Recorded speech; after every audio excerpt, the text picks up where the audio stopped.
From my first memory, the outdoors was there for me, to nurture me, to encompass me, to wrap its arms around me. We went in wanting to challenge ourselves, wanting to know, are we good enough? Nature demands the finest from everybody. And we wanted to test our mettle. Give us a challenge that's so great that it tests us to the very limit of our abilities. And we wanted that challenge. We wanted it to be so tough that it would have filtered out anybody that was less than what we were. Oh Lord, there's nothing on earth to test my mettle. Send me to hell and I'll hunt the devil.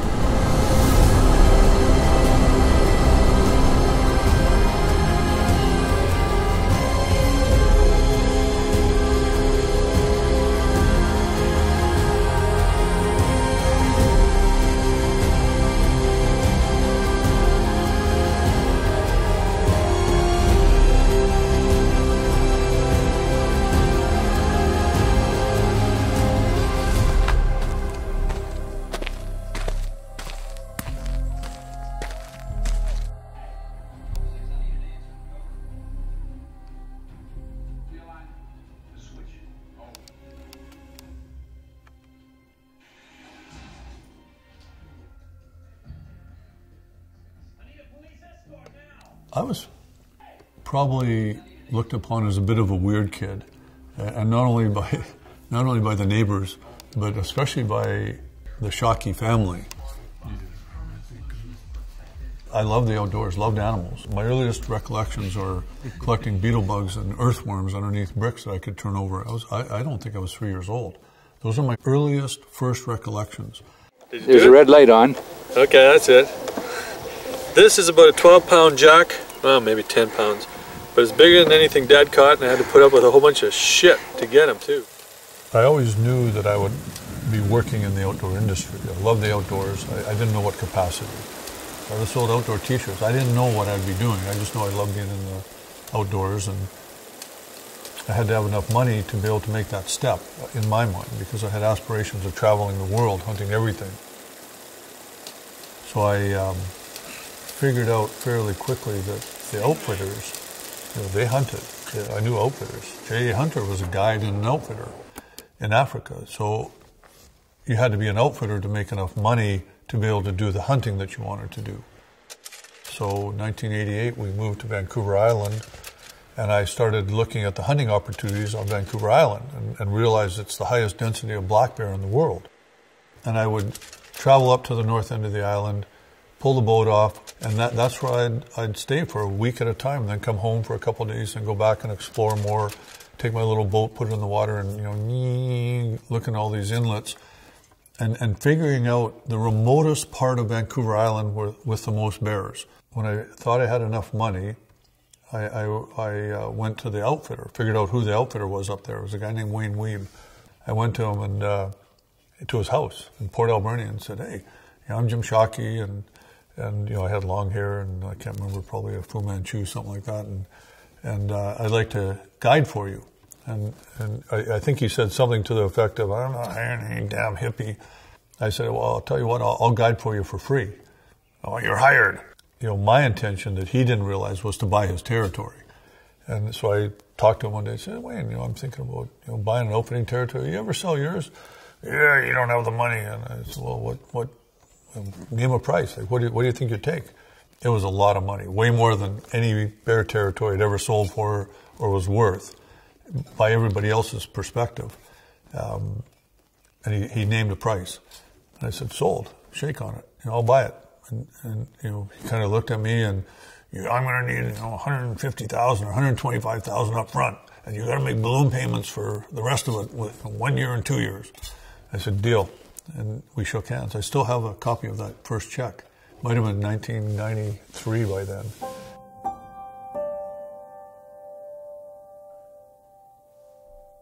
I had an outfitting territory in my name. I had mortgaged my house to the hilt, and the pressure was on. The pressure was truly on. I had to produce. I had to sell hunts.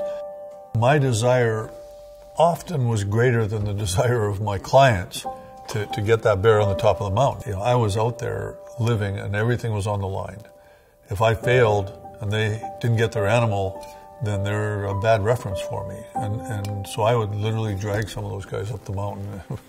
I was hard on my clients because it wasn't about them. You know, I maybe lost sight of some of the spirituality of hunting during that period, because if I failed, I lost everything. To me, it was truly life and death. After that first season, I realized I needed more help. I needed a right-hand man that I could count on. And that was my cousin Guy. He, at the time, had been working in the Canadian Air Force. He was flying F-18s or doing some crazy stuff, flying jets, and was looking to get out of the Air Force and start a life. He loved hunting. I remember him as a kid. We hunted together jackrabbits down at his place. So I reached out to Guy, and he said yes, and came out my second season. We worked our tails off, and it had to be because I had everything on the line. Well, Guy, he didn't have everything on the line, but he still gave and was there as if it was his risk as well.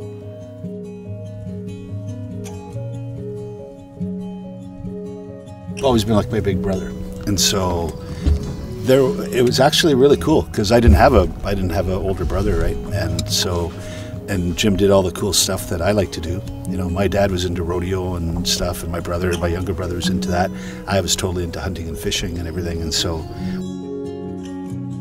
when we started doing all the guiding together, that was way more like two friends. Because I don't think we ever had an argument. No. Well, there was no boss. Yeah. I was the one that had everything at risk. I said that yesterday when they asked me that. I said, you know, Guy worked as hard as I did, and I had every stress in the world on me because I risked everything. Yeah. But you just did it because, and you told me one time, don't worry, I got your back. You said you'd always be a kingmaker. Didn't want to be king. Yeah. Kings get shot, right? When Guy told me I got your back, and he did it often, when I'd be stressed or worried or the world could be ending for me, when decisions were so critical, I didn't have to worry about Guy and his part of his responsibilities in that operation. He told me I can count on him. He would be there when I needed him and if I needed him, as much as I needed him, when I needed him. And that support is something that I think has been a fundamental part of human being survival since the beginning of time. You count on that man beside you when you're out trying to get that woolly mammoth to bring back to the families that are back in camp. You have to be able to count on that person beside you. And Guy letting me know that I could count on him, that earned my respect, and respect that he still has from me to this day, from that time.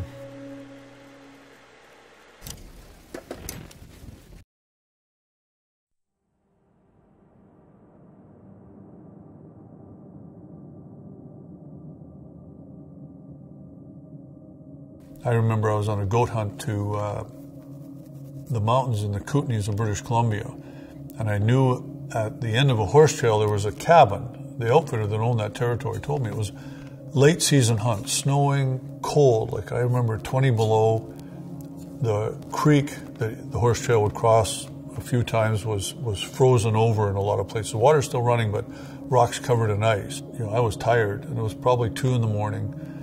I had to cross the creek again, use my rifle as a walking stick, wrong, and about halfway across I went to step on a rock, whoosh, and I went straight down like that, rammed a rock into the loophole lens, the back end you look through, smashed it, and ended up laying sprawled eagled with my backpack, everything soaking wet, in that creek, and my legs swung around and I got my bearings and walked to the far side. This time, slop, slop, slop.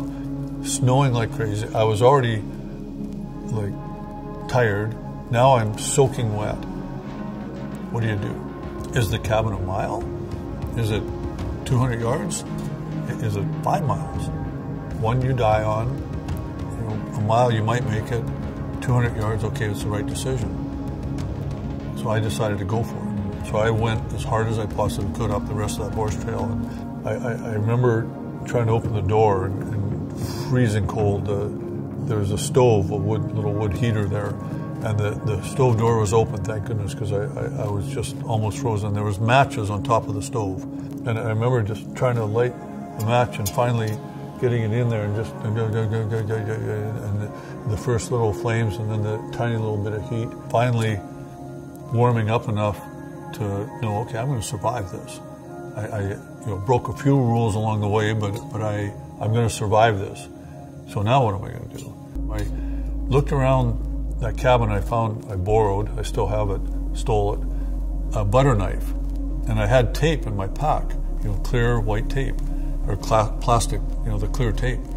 I thought, I can make a splint. So I took the knife, taped the whole stock together.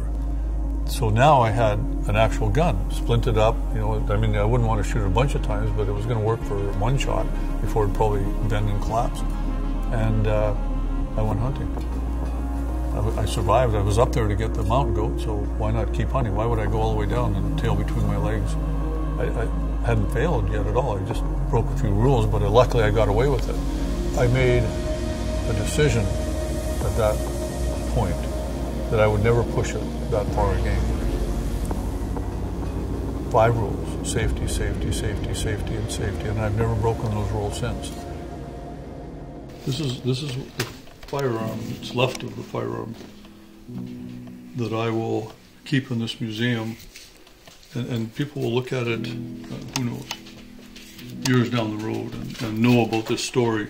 That's a firearm. You pass on firearms. They are heirlooms, even if it's missing the entire action. The story behind this, that's the heirloom.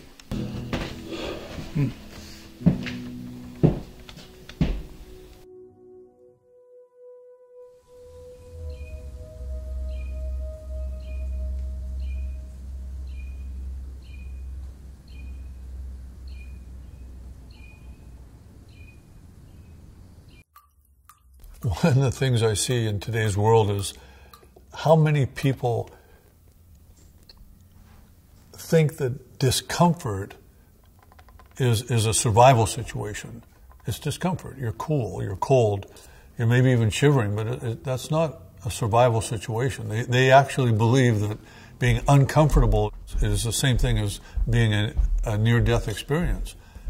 And so we do everything in our world today to avoid that, to avoid discomfort. You should embrace discomfort. That's a feeling, and it also allows you to approach where it's a survival situation. If you never know that, you can't even know comfort then.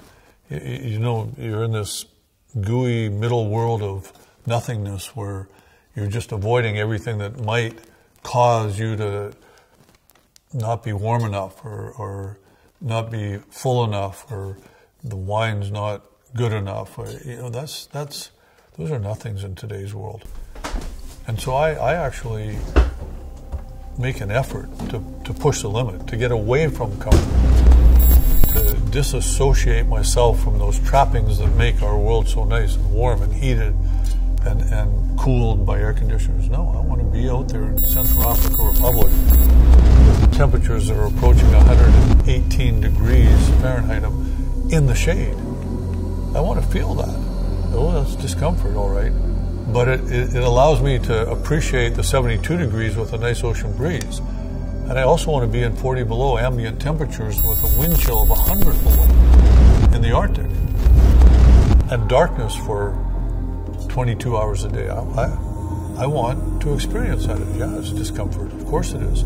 It's not a survival situation unless I make a mistake. But I I think today's world, people are avoiding experiencing the outer edges, outside the bell curve of life.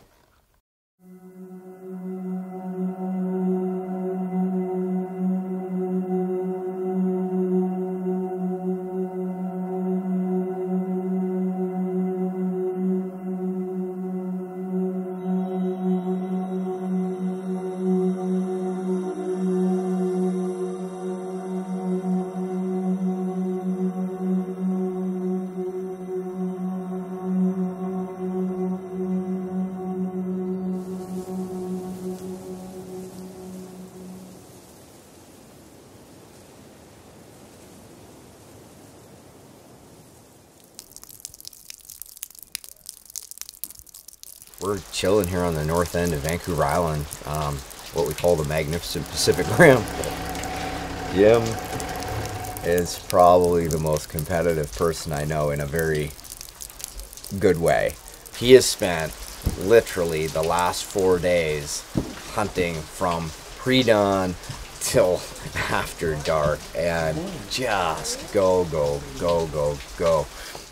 This 4 days has been tough. And to not get a bear for him is eating him alive. The Pacific Rim has delivered cold and rain, but we're gonna go do battle with this thing, and I'm sure Jim will pull some Pacific Rim magic out of that big cowboy hat.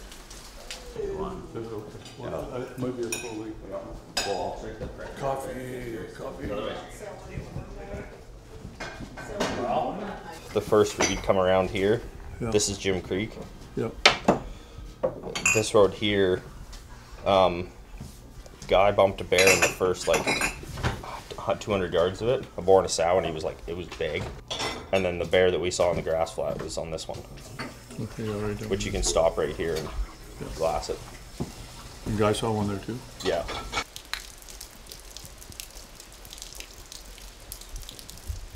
Just on the off chance that it decides to rain today. Right, it's already raining. I don't know. Oh, I don't know thought if you this was noticed just that, the but that's- perpetual No, liquid that's rain. sunshine. Yeah, no, that's rain. I'd say about 20% I know you're from the chance. Yukon, but Vancouver Island, we call that rain.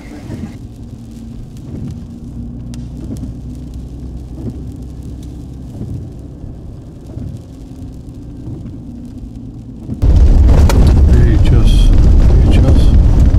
radio, we could go on the channel, you can make a call somehow.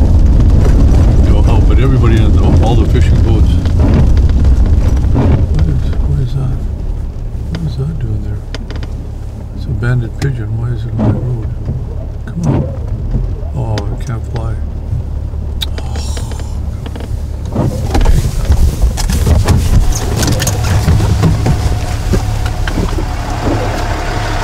Off the truck.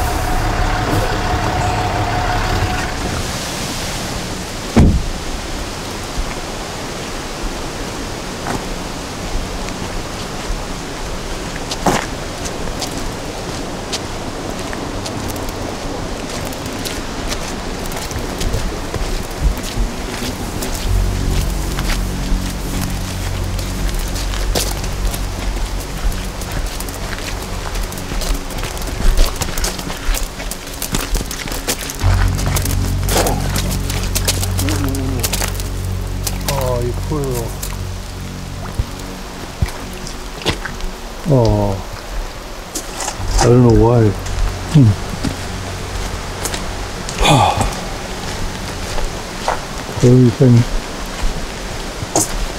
Everything dies. God, why?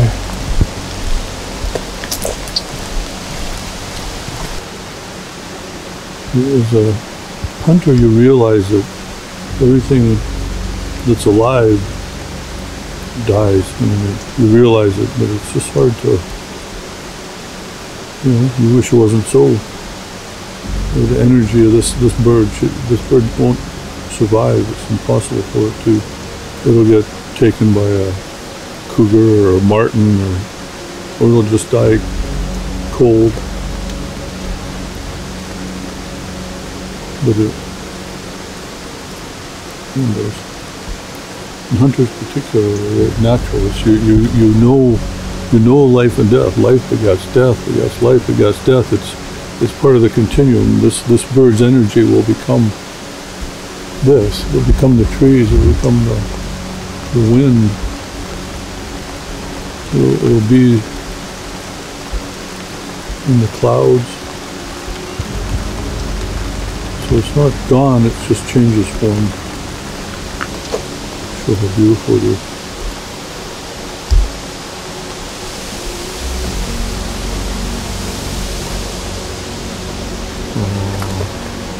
The eyes.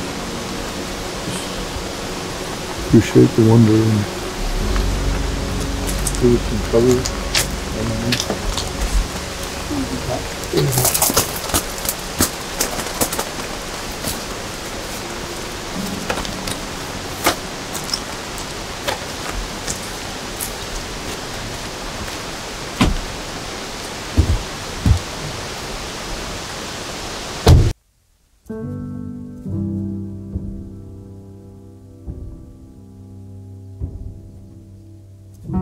Every day is a beautiful, wonderful gift.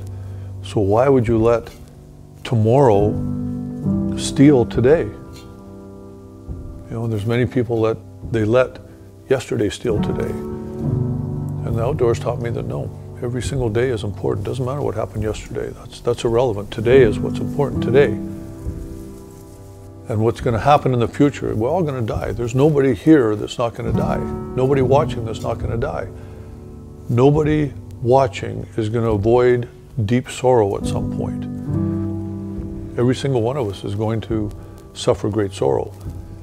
But why let that worry of what's going to happen tomorrow steal today's joy? And I learned that from the outdoors.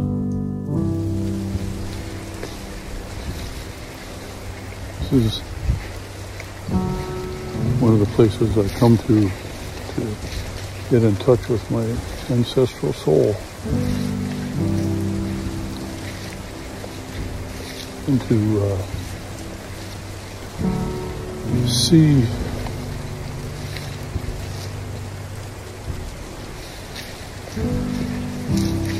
my true love again. I see her in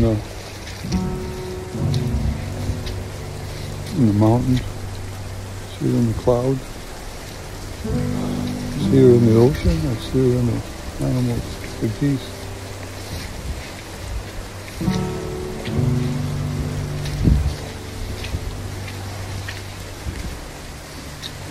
It's now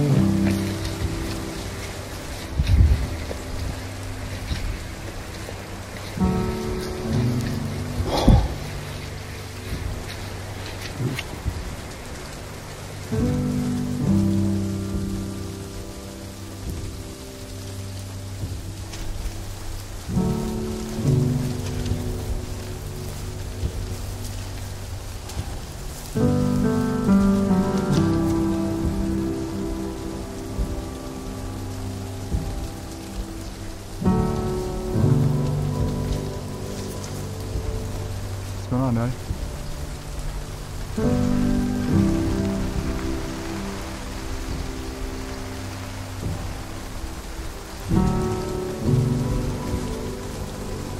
What are you thinking about?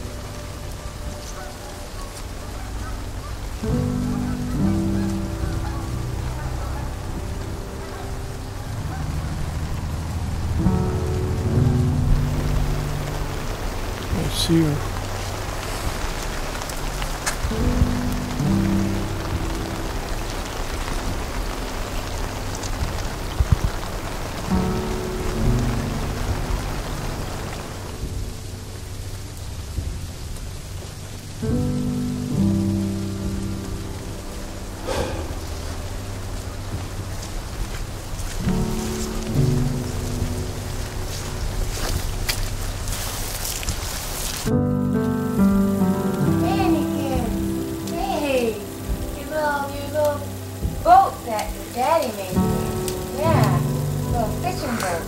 Well, it's okay. Well, we got to think, because this is the beginning of the tape, so we got to think of what we're going to do with it. So what do you want to do? Why don't you introduce your own camera? Oh, you want me to say something? Yeah. Hi. My name is Jim. I'm in charge of this whole camera operation. I'm the greatest in the world. 1986. This is my beautiful family, including doggy, wife, baby. We get one life, only one life. And it doesn't make any sense to waste any of the time of that one life that we get to live. You know, I've learned that the hard way. My mother and father are gone. Len and Janine, Louisa's mother and father, are gone. The dog in the picture, Teddy, is gone. And Louise, you know, the love of my life, my soulmate, is gone. The only ones that are still alive are me and my two children, Branlin and Eva. You know, and I, as sad as it is, I understand from what I've learned in nature that that's just natural. It happens. Life begets death, begets life. There has to be space for the next generation to come up. That forces people to look at their own mortality. But if they can ignore it and say, no, I've stopped all that, so I stopped all that. They don't have to face their own mortality. But those of us that live in the outdoors, that embrace the outdoors, that are part of nature, we get it. We get it. We can't not get it.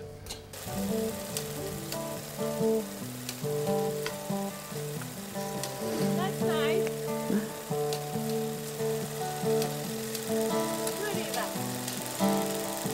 There is it. Very good. Good. Climb it, even.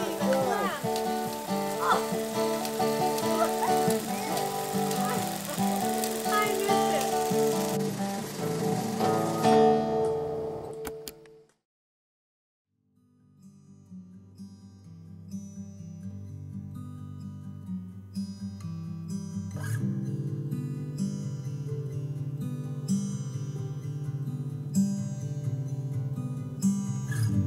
I remember my father telling me stories, and sometimes I would listen to them and go, why is he telling me these stories? And now I know why. He was passing on his knowledge. It was important that he passed on his knowledge to me from his experiences, his life. And I know now that it's really important to do that. And I will pass on my knowledge, share my knowledge, if it can affect even one life positively, if it can inspire one child to go in a direction that allows them to realize their potential, if the stories that I tell helps the community, that's my goal now, is to pass on this knowledge, this wisdom, I guess, that comes of age. Not necessarily because someone's more intelligent than someone else. It's experience. It's a life of experience. And I've lived this life at 100 miles an hour. So there's a lot of experiences in there that I feel I need to pass on to help anybody else that's coming up in their own lives, to inspire them to live each day. And the cliche is to live each day like there's no tomorrow. But the reality is, in a figurative sense, there actually is no tomorrow. So live today. Live today. Live this one life. Realize your potential. Do the things that make you whole. Don't let other people dictate to you what you should or shouldn't do. I'll send you the sign. Okay. Send me Exactly the sign. Okay, so there's that one. And then there's this one by Country Grocer. So we know who runs the place around here. Whoa! I can't handle it. It's too much. Baby, right? Yeah, too much excitement. You enjoy the museum? Yeah, what's your favorite part about this whole entire museum? My favorite part? Yeah. My favorite part is seeing all of you sharing what I've seen in my life and what I've managed to bring home to be able to share with you. So that's important. This is meant to inspire you, because you get one life. Does anybody here get 2 lives? Yeah, okay. Yeah, later on you'll figure it out. You do get 2 lives. The second one starts when you realize you only get 1 life. So this is meant to inspire you, to show you what you can do in your life if you focus on it and just follow your dream, your pathway. Honor who you are, and not get trapped into what the world tells you. You have to do this, you have to do this. No, you don't have to. It's your life, it's your life. You don't want to be my age and look back and go, oh, I wasted my whole life. You don't want to have any regrets ever. Remember, you have 1 life to live, so don't let anybody else tell you what to do in your life. Live it.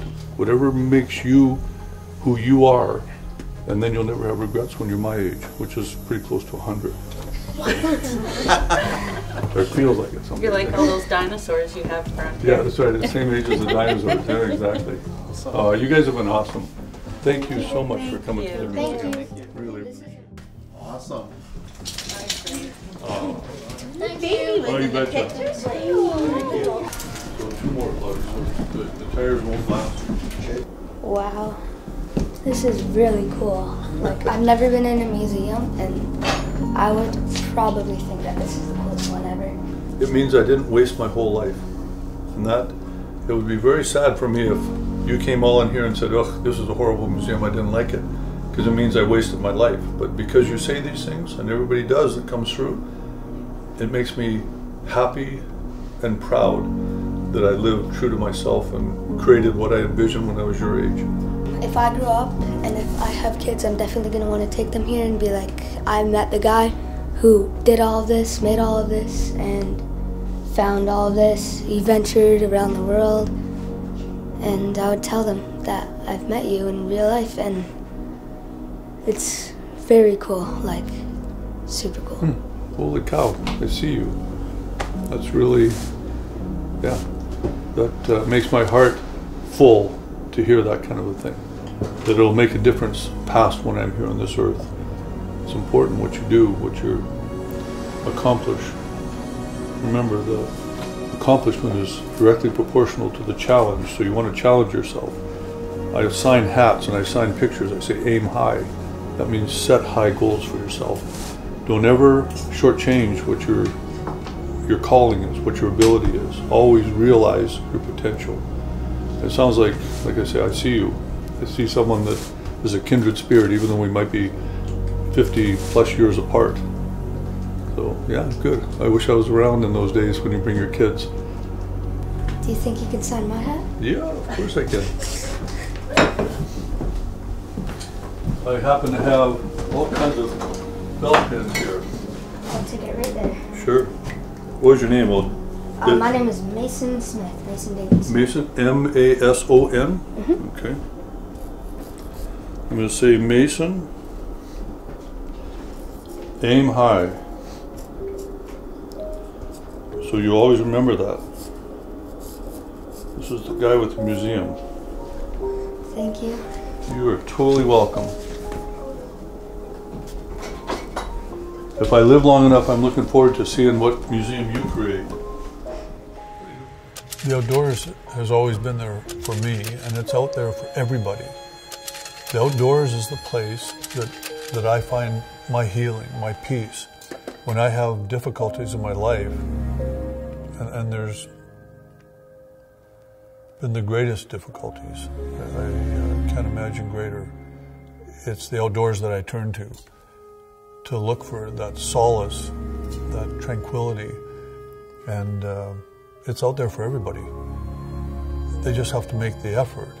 You have to make the effort to go out there and accept nature, to accept nature's healing, nature's ability to make you whole, whatever's going on in your life.